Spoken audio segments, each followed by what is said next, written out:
Well, very interesting because you mentioned Florida, that this is some cave in Florida, and that tree that emits water through its Well, system. it has a straw that sucks the water from the little rivers, and it drips water or the substance on the other plants around it.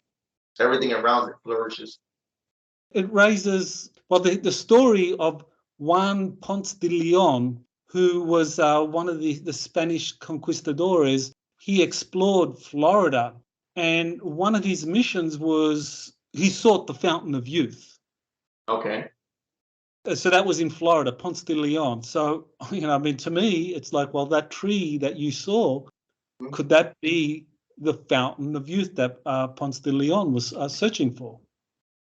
I don't know. Wherever I went, it was beautiful. I know that. It was different. You felt just by breathing the air, you felt stronger. You felt healthier. It was like amazing.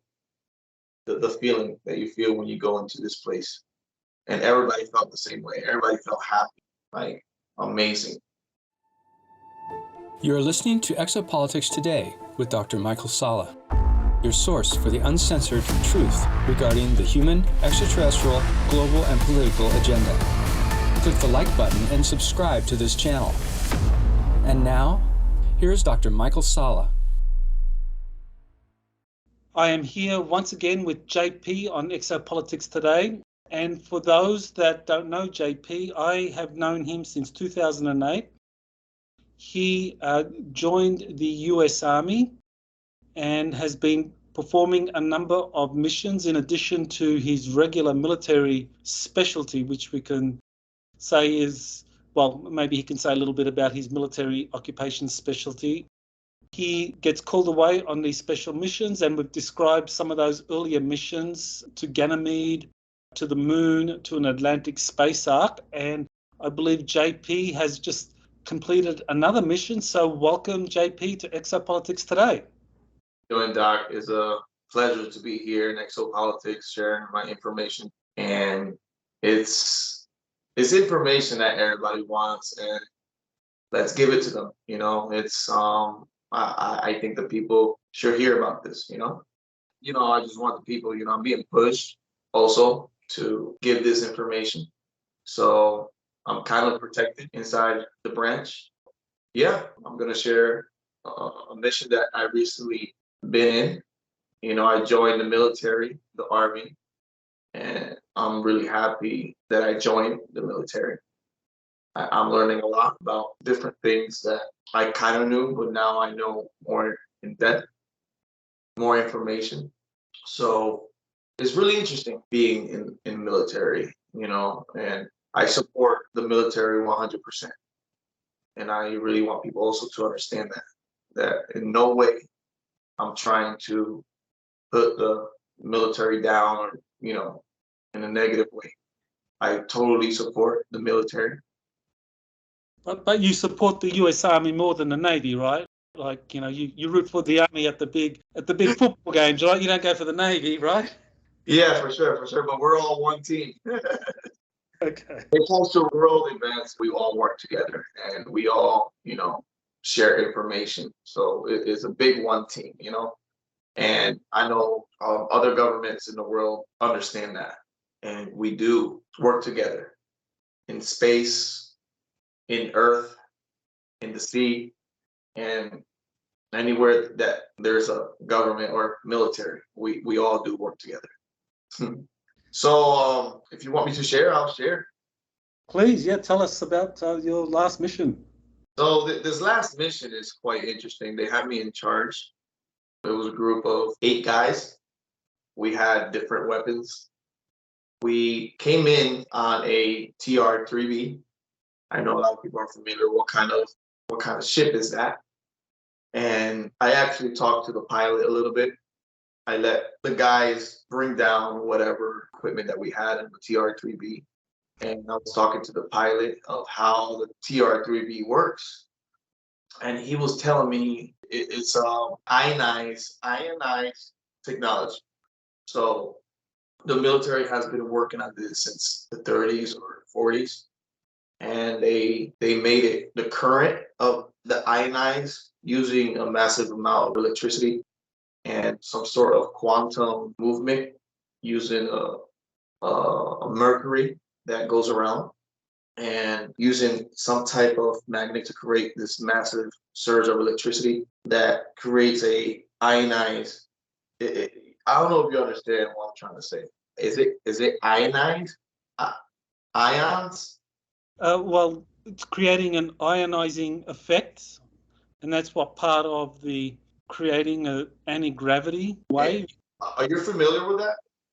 Just a very basic understanding of the way the TR3 operates with the plasma going around at a very high pressure, and that it is a high temperature, and that generates a anti-gravity effect that lessens the weight. Now, I think the plasma is ionized, so maybe that's the ionization makes the ship glow, and it makes it move. So yeah, he was explaining to me about that, and it was kind of interesting how he was explaining to me that is ionized technology that they're using. I think that's what it's called, ion. So the craft is ionized. There's some sort of glow to the craft when it's operating. Is that what you're saying? Well, the glow, it concentrates on where the magnets are. So those lights that we see on the TR3B is because it's ionized. But when it ionizes like so much that it condenses those three magnets condense into one, and that's what makes the whole ship glow and goes the speed it does. And it can just rapidly move easily using this ionization technology. I wrote it down somewhere. One day I'm gonna share it with you. There's more into this technology because it can time travel as well. And I did not know that. And when he told me that, he said that this technology can take you to the future, but not to the past. So it was quite interesting when he told me that. Okay, so you get on this TR3B, you're leading the mission with 8 guys. Mm-hmm. So we get off, we land, we flew like 10 to 15 minutes. We landed. The guys were taking down the equipment. I was talking to the pilot. There's actually 2 pilots. One got up and was by the door of the ship that went down. And I was talking to him, and I was asking him, hey, about technology, because, everybody was asking about it and how it worked. So he left us in Florida, somewhere in the forest. So we came into this cave, the size of a garage door cave. And we went in, and it was a total of 8 guys. And we had our PVB 14s and 31s. And it was almost night.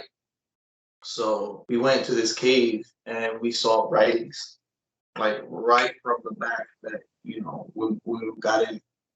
And it smelled like somebody has done a fire or a type of barbecue. That smell that you get when you do a barbecue and you smell that. So entering the cave, we all started smelling that, and we were joking because we were kind of hungry. It was like, wow, it smells like barbecue. Oh yeah, oh man. So we kept walking in. So we were met by 2 beings that looked different. And I talked to the guy that was right next to me. I asked him, do you know about these guys that are here? They're like holding a staff-looking thing, and they're like protecting the entrance. So one of the guys in the back said, oh, hey, I got a paper here that I had to give you before the mission, but I forgot to give it to you. So I got the paper, and it says, do not open it. Give it to the people that are standing guard. So we gave the paper to the people that standing guard. Can you describe more about the people standing guard? What did they look like? Well, these people, their faces are weird. Their eyes are on the side, like it's not like ours. Their eyes are more to the side, and their face is wider. Their mouth is wider, but their body structure is the same. I remember seeing a total of probably like 4 fingers instead of 5. They were wearing like a robe type of thing. It was like a pearl color robe, and they had on their head they had like a hair type of thing, like two coming out from their heads, but it looked like skin, and they had it to the side. So we approached them, we gave them the paper, and their eyes were shot black. So it was different. They look different. I never seen these type of people before. And they were talking with clicks, similar to like certain tribes in Africa talk. They talk with like clicks with their mouth, but they also speak the English language as well, but with a heavy accent. So we give this paper to them, and one opens it up and closes it up, and then he lifts up his staff and he says in a low voice, "Follow me, follow me." So we start following him. You know, a lot of things go through our heads. You know, it could be that these people are getting ready for Halloween. What the hell's going on? You know, are they dressed up? What is it? But you know, ask. You know, our job is just to go there and to do our mission. So our mission was to go in and to investigate what was this place that we were dropped off to investigate, and why was it connected to the ark. They told us, I don't know if you remember the last story, the guy that had the suitcase, he was the one giving the information and the locations where to go. I'm sure there was another group that went to the ark that same day that I went to the cave. Yeah, they were talking with clicks. We were following them, total of 4. We were in formation. We don't know what the heck was going on, but we were in formation. You know, lock and loaded, because you never know. You know, nowadays you just never know. You can't trust nobody. So we started following them, and when we followed them, it was really steep. Like if you trip and fall, you will probably roll all the way down. You can't stop it. You know, you have your kit on, you're heavy, and you have your ACH, and you're heavy. You know, so any kind of trip, and you're wearing your boots, so any kind of trip, you can really bust your ass and roll down that steep hill in the cave. But the walls were squared out and it was steep. Sometimes there were steps. I was doing my pace count. My pace count was like 74 to 76. So every 76 or 72 steps, we saw like I felt stairs like for 15 meters. And then it kept going steeper. There was a time that it went so steep that we did a chain. We took our elbows to elbows, and we did a chain going down. But these guys, they were just walking like familiar to this, you know, walking down. So we kept going down and down. Man, we walked like probably we were basically rucking. We walked like for maybe 40 to maybe an hour. I was checking my time. It was like maybe like 45 to an hour. We were walking down that steep hill inside the cave. So the smell was different. Then once you get to the bottom, it straightens out. It straightens out. And I'm sorry about my accent. I know a lot of people know about this, but English is like my second to third language. So yeah, I speak Spanish and Portuguese, and also I speak English. I know a lot of people have been asking about that. So my pronunciation maybe is messed up, or sometimes my grammar is also messed up. I just want to let people know that, Doc. JP, so you mentioned that some people were sent to the Atlantic Ark, and you and the eight guys were sent to this tunnel. Now, what's the connection between the Ark and this tunnel? Well, that's the thing that we were checking. So we get to the bottom. There was a big door. It looked like a hangar door. So this guy, he touches this round looking rock. And I'm talking about the different looking beam. He touches this round rock and he just swipes it to the right, swipes it to the left, and then it starts glowing. And this hangar starts opening up and it's super bright in there. And you see a lot of vegetation. And we were like, what the heck is going on? What is this? So we enter with precaution. But once that opened up, the light bounced it off and started shooting up to the cave. That's how bright it was. But you can clearly see the vegetation, and there's a source of light that we could not see. And in the distance, we could see like a fog. We had a guy with us that was part of our group that he's also he knows about plants. He went to school on plant biology, so he was with us in the mission. A botanist. Yeah. So whoever put this team together knew what was going to happen. That's what I'm trying to say. That we had different people with different kind of specialties and all that. So he says, "Wow, look at these plants." And then he started talking and saying, some of these plants has been extinct for hundreds of thousands or maybe millions of years. And he kept talking about it, and he saw these plants. He was going crazy with it. And these plants were different. A lot of different looking plants that you wouldn't see on the surface. And these plants had different type of flowers. And there was actually, we were noticing like on the type of trees that they have, it looks similar to the trees that they have in Madagascar. Those trees that bleed, that are red, they look similar to those trees. I remember seeing those trees, but hanging from these trees, there was like a nest of some sort of bug, and he knew about these bugs as well.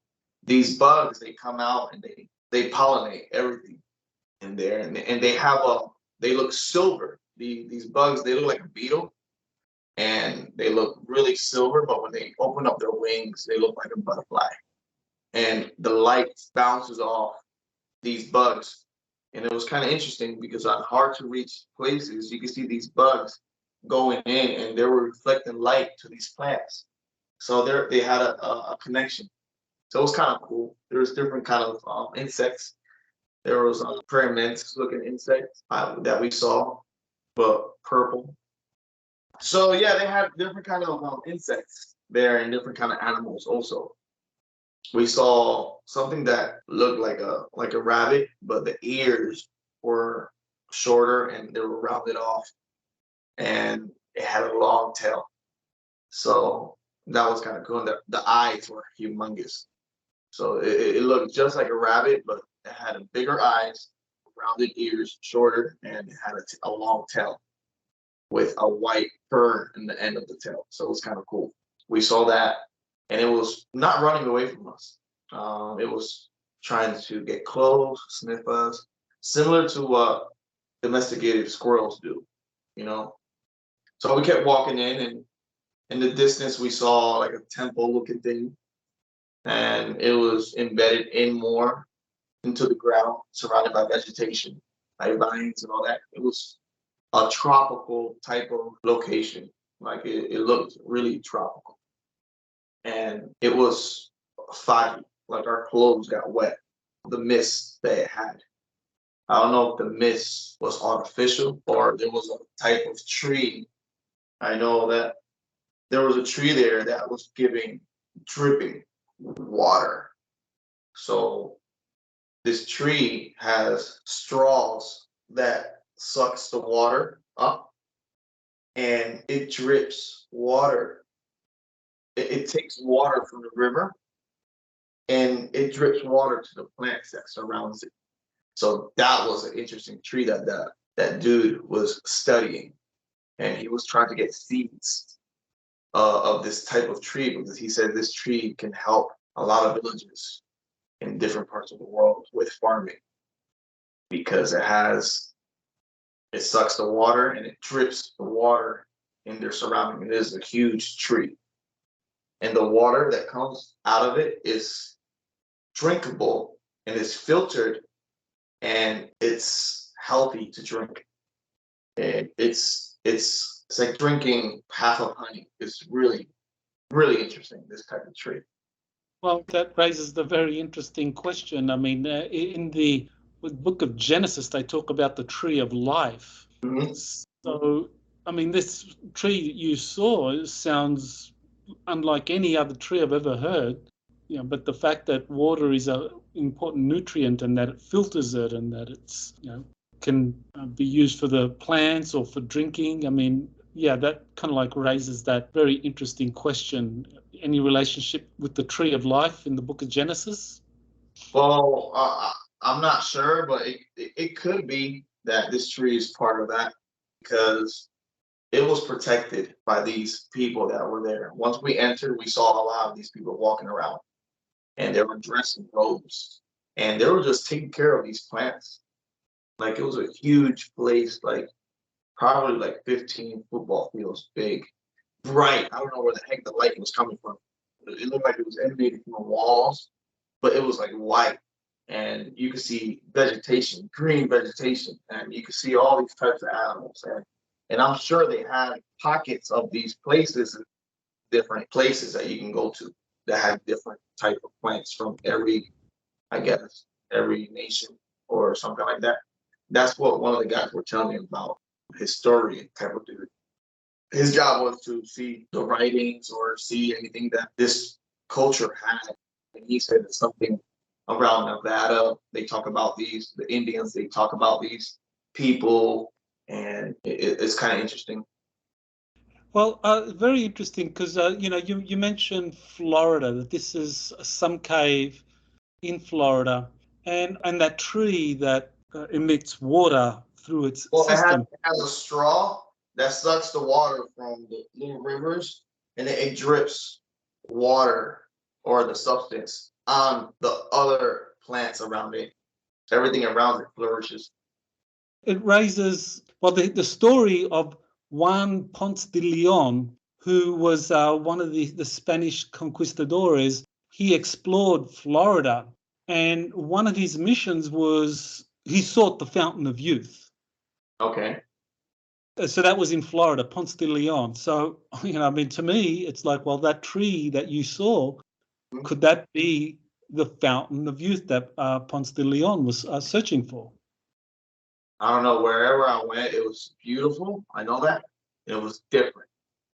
You felt, just by breathing the air, you felt stronger, you felt healthier. It was like amazing, the feeling that you feel when you go into this place.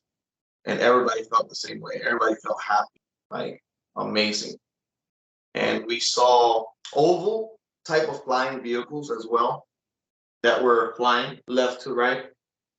And we were asking them, oh, are those vehicles, or they just use it? Yeah, they use it for transportation. So it also leaves there really fast. Like, it blinks out of existence, and then they blink back in existence. So they probably have the technology of teleporting these ships anywhere they want.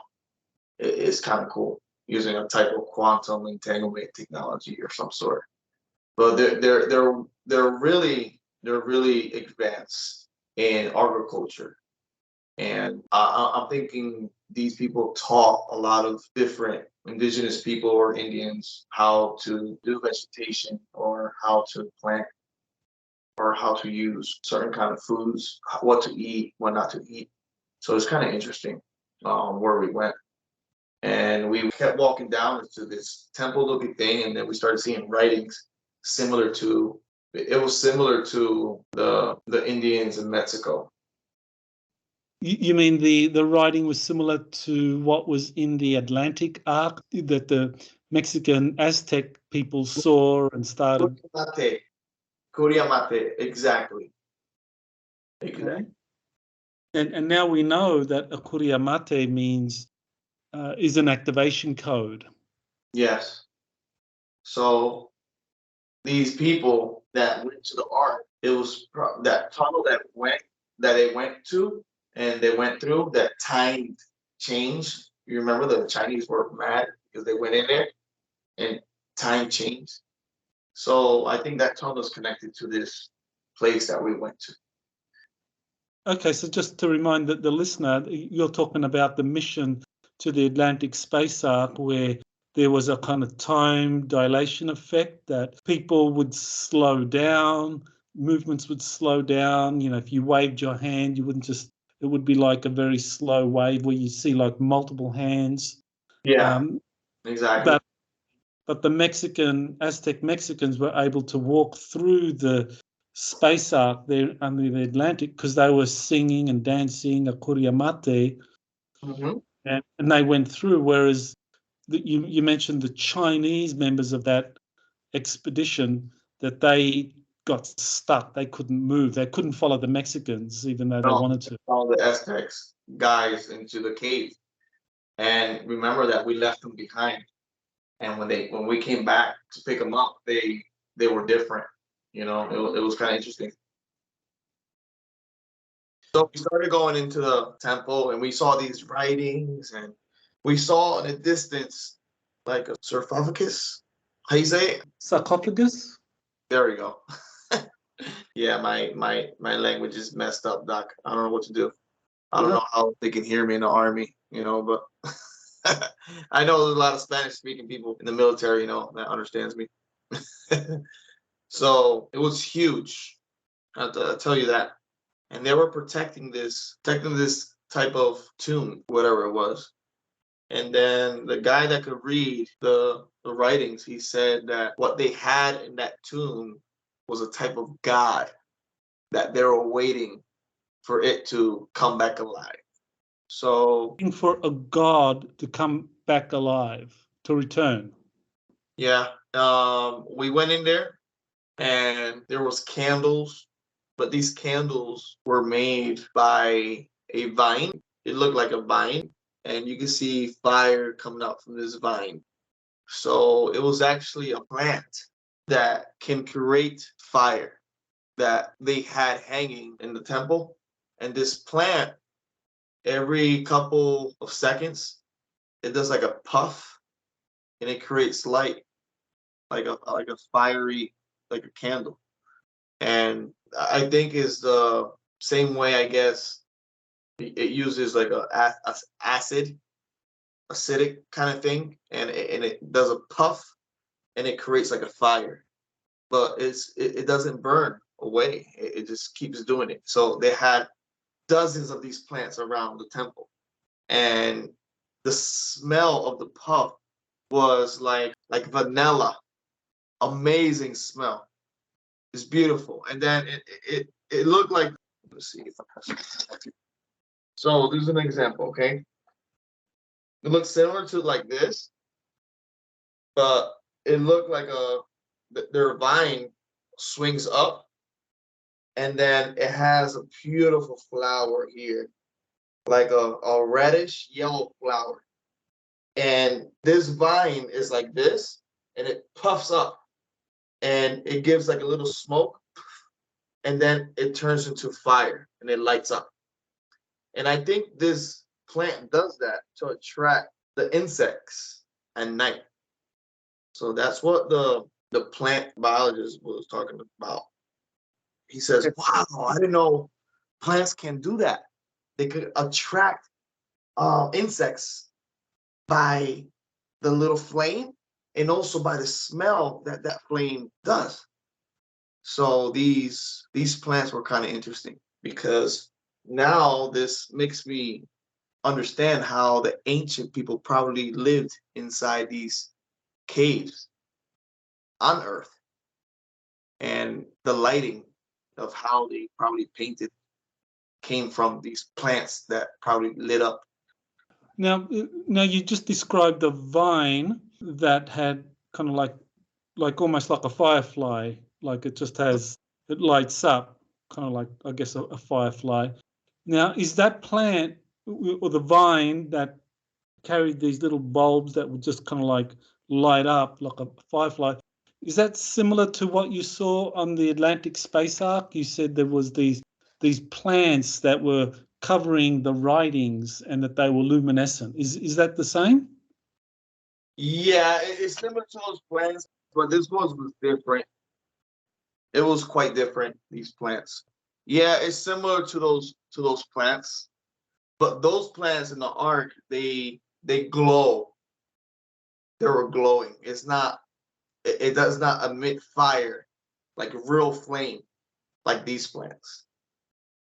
I see. And the name that he was giving me, tractores, tractores de insectos. That was the name they were given, attractors of bugs in Spanish. The people that they look different. Remember, I was telling you they were there with us, walking with us, and they said tractores de insectos, attractors of insects. And we saw a lot of like type of Venus fly traps also, but different. They look so different. They look like drums, and they open up like they just open the mouths and they close, and they have this seed on top that when it closes, it hits them and it makes a noise like a little drum. So that was kind of interesting also seeing that. So every time they catch a bug, they have like seeds that hits the top of it, and it makes noises at night. So you hear all these types of Venus kind of plants like closing and opening at night, similar to what frogs do. So these plants, they were different back in the days. They were more communicative with each other, like more like regular mammals or insects. The plants back in the days, they were more communicative with each other, and they did a lot more different stuff than what we have now. Okay, so you're seeing all these exotic plants down there at the bottom of this very large cavern that has anti-gravity craft that flies around, and this mysterious tree, and these vines that have a kind of like some kind of organic fire breathing or fire emitting plant. So what else did you see? We saw these people bringing a type of food to us. We sat in a circle, and they were asking me, "Hey, how long do we have to be down here?" I said, "I don't know. They have to give us something back. After we're here, we have to bring something back with us." So we were just waiting. We didn't want to be rude and say, "Hey, give us whatever you need to give us, and let's get the hell out of here." We don't want to be, So it was it wasn't like it was not pleasant. We didn't have no bugs biting us. We didn't have nothing bothering us. Our OCPs has bug repellent regardless. So a lot of military people would know that. So it was a pleasant trip, and we were just waiting for them to give us something in return. And we had to protect whatever they give us and take it with us back to the base and give it to whoever was asking for it. They brought us this type of food. I can tell you what kind of food they had. The food was similar to like beans, but it was mushed up, and they had plates that look really steep. It was made of clay, and there's you eat it, and you feel a little bit dizzy eating it, but it's good food. They give that kind of food to us, and we ate it, and then they took us into the temple, and they showed us the being that was in there. And I don't know how to describe this, but he was huge, big, and he looked asleep, and he did not look like these creatures. He looked humanoid to us. We looked at it, and he looked like he was asleep, and they were just waiting for him to wake up. And I thought that he was gonna wake up while we were there, so I didn't want to be there when he woke up because I don't know what the hell was gonna happen. How big was he? He was like the sarcophagus. How you say it? Sarcophagus. La caja. That's how you say it in Spanish. La caja. The box was like facing in the slant, so all you could see was the skull. The skull was probably 4 times bigger than my skull. big head, big eyes.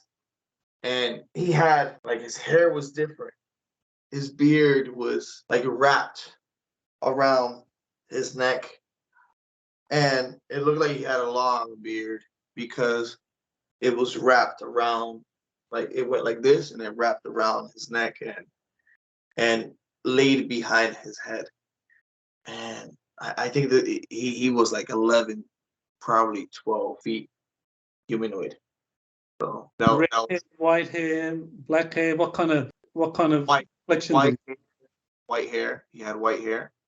He had white specks in his face, like freckles. And his skin was like a type of white grayish. I don't know if it was like that because he was pale or he hasn't woken up in a long time. But it was like a white grayish color. And his lip was blue, like if he was lacking oxygen or something like that. But he was in this box. And we got scared when we saw it because we were talking, how about they brought us down here to when he wakes up, like to take him out, or what the hell is going on? And why would they show him? Like one guy was so negative there. He was like, why would they show this to us? And what's going on? I said, bro, just just follow us and just keep the mission. We were kind of scared when we saw this because we don't know why they were showing this. And then we were asking one of the guys. He says they were showing it to us to make us feel welcome in their culture. Now, earlier you mentioned something about they were waiting for their god to wake up. So they told you about this being, and they told us. How about if he would have woken up like right there, like right away? So we didn't want to be there when he woke up because what reaction would he have of us being there? That was most of it. I didn't really care. If he woke up, let's communicate with him and let's do whatever we need to do. But we were waiting for something there. So they took us out back. Before you say that, so the sarcophagus that he's in, you said it was at a slant and you could only see his head. So what did the sarcophagus look like? Was it made out of metal? Was it stone? It was like a stone. Like it looks like a door type of shape, but it slanted into the ground. It looked like it was put in there. So I don't know how they moved that stone, but it probably weighs more than 4,000, probably 5,000 pounds. It's like a marble type of stone. Like it's heavy. It's a heavy stone, and it had handles, big handles that it looked like other big humanoids can move it. So whoever put them there they were big as well, and they kept these other humanoids that looked like different from us to protect this place. And there was step pyramid looking also in the distance. You can see like just like the Aztecs step pyramids in the distance. You can see it was made of really bright gold. The edges only of every step was made of gold, and you can see the reflection of the steps coming back towards us. We saw that in the distance coming out from the temple. So we kept walking. They kept showing us around. We saw a lot of different kind of animals. We saw something that looked like a small elephant, but it had tusks in the bottom and had legs like deers, but its snout was like an elephant. It was kind of interesting. Really friendly. It felt like it had a feel like a pig. It was snorting around, smelling our feet and all that, and it had tusk. So it was a size up to like my knees. I'm 6 foot, so to my knees would be like what 3 feet tall, like in between my thighs and knees. So we saw those creatures. We saw a cat that looked like a saber tooth as well, type of cat, but it was small type of saber tooth style kind of cat. We saw a lot of different reptiles. We saw a type of reptile that looked like a dinosaur, but it looked like a chicken, but it had scales instead of feathers. But it still had a beak and it had a tail, and then in the end of the tail it had these feathers that closes and opens. So it was kind of cool. We saw other types of looking bees. We saw blue that looked like blue honeybees, but they were blue in color. That was kind of cool. And their honey is like whitish honey. It's not golden honey. I think is because of the plants that are there. The color of the honey, their honey. We tasted it and it tastes like pear. The honey, it tasted like pear, like a really, really, really ripened pear. So, and it had that texture as well. So it was kind of really good type of food. There was also different kind of fruits that we never seen before. We were there like for 5 hours, Doc. We were there for 5 hours. It was a really tiring day for me because we walked a lot with our kit, you know. They actually asked us to take our kit off, you know, and leave it, but I didn't let none of my guys take that off, or we kept our kit on in all times and kept our weapons with us in all times because we were just waiting for that moment. And then in the end, he comes in with this box and I ask him, what is this? What are you giving us? He comes in with an elder that was slightly taller than him, but looked the same way as them. And he says, these are seeds, different type of seeds that the people upstairs are asking for. And they talk like that with Paul's, like these are seeds for the people upstairs that are asking for it. And we made a deal, and this is for you guys. And I said, what is this?